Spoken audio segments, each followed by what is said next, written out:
For chapter 5, I'm going to explain about non-preemptive short job first and non-preemptive priority. So we're going to start with non-preemptive short job first. It's basically referred to the shortest burst time and also if the process has arrived. So we're going to start with the shortest burst time, which is 3, but the process has not arrived. So we choose the process that has already arrived, which is P4. So for P4,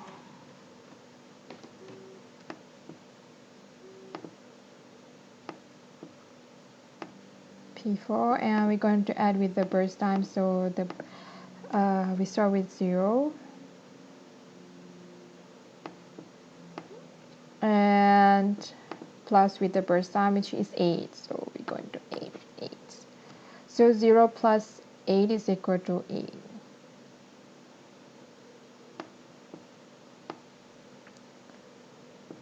So the next process to be executed is the shortest burst time again, but 9 is not arrived. So we're going to choose the process that has already arrived, which is process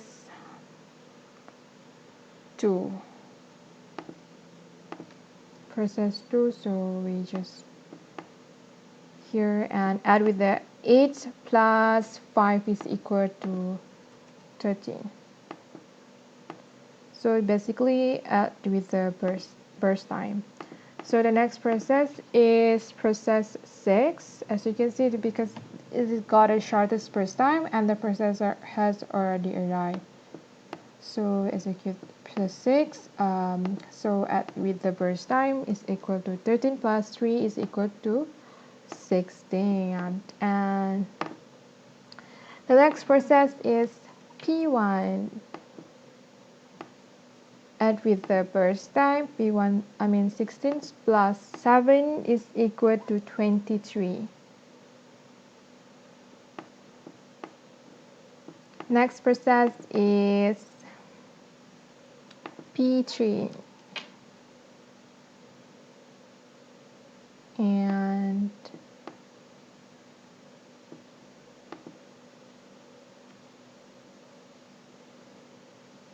the burst time is equal to 9. So 23 plus 9 is equal to 32. So, and the last process is process 5 with the longest burst time. And 32 plus 7 is equal to 41.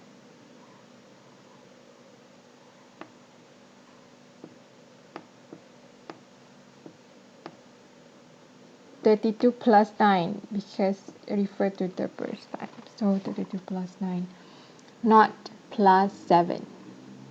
So I'm going to explain with the for the waiting time.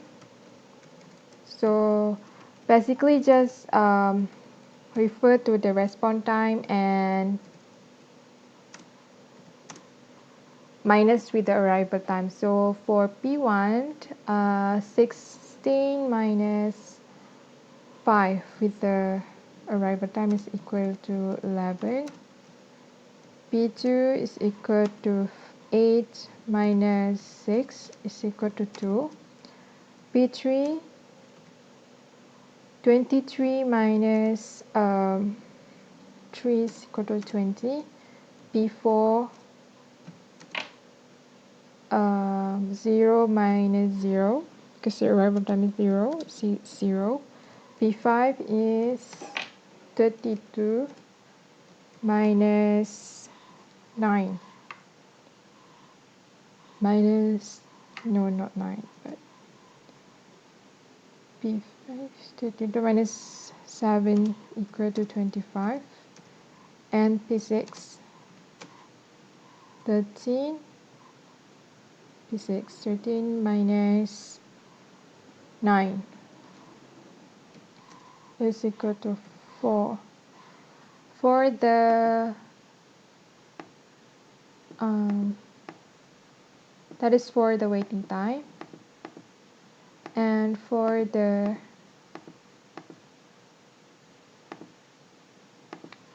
average waiting time, add all of this waiting time, 11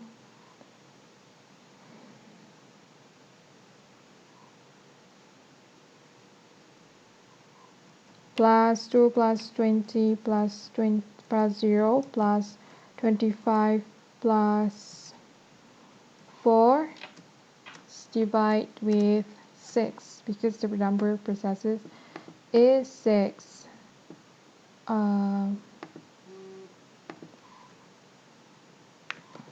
And is equal to 62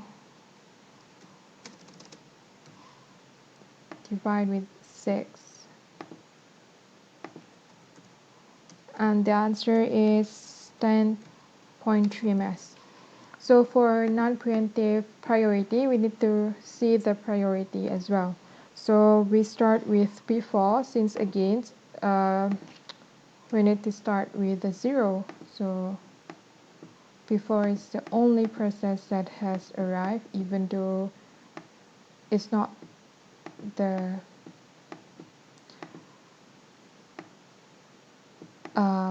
higher priority. So P4 execute P4 and add with the burst time again, which is 8. So the next process to be executed is priority 1 because it's got a high priority, but the process is not arrived, so we choose the process that had arrived, which is P2.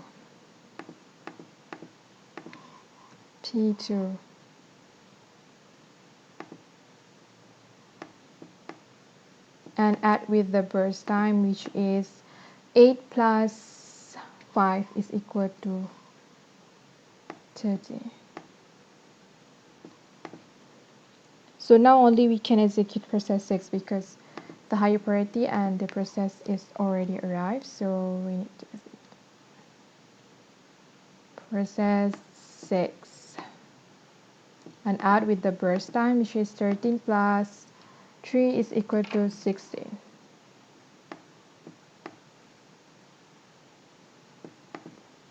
And the next process to be executed is process 5 because the process got the higher priority. So add with the burst time, and the burst time is 9. So 16 plus 9 is equal to 25.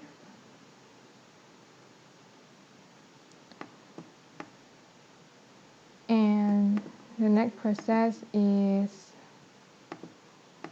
process 1.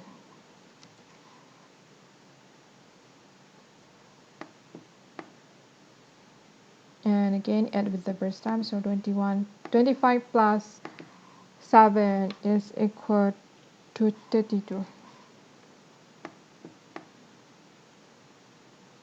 And the last process to be executed is process 3.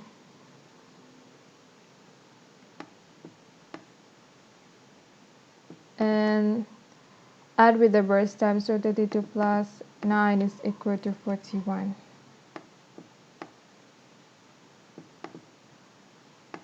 So for waiting time,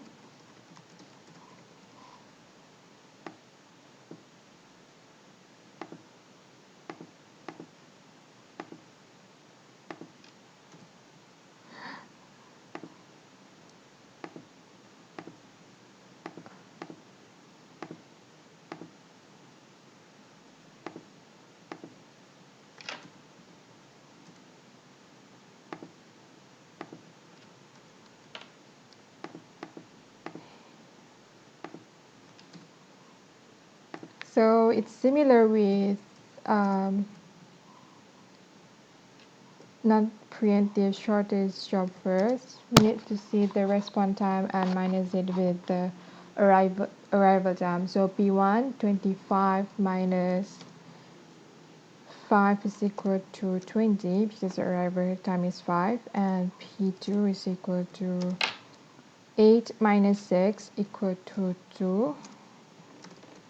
P3 is equal to 32 minus 3. Yep. 32 minus 3 is equal to 29. P4 is equal to 0 minus with the arrival time, which is 0, and it's equal to 0. And P5 is equal to 16 minus 7 is equal to 9. P6, 13 minus 9 is equal to 4. And for average waiting time, we need to add with all of the waiting time and divide with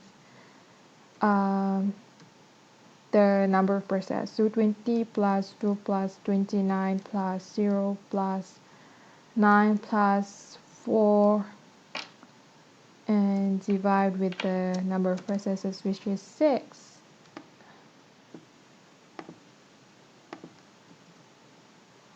Is equal to 64 minus 6.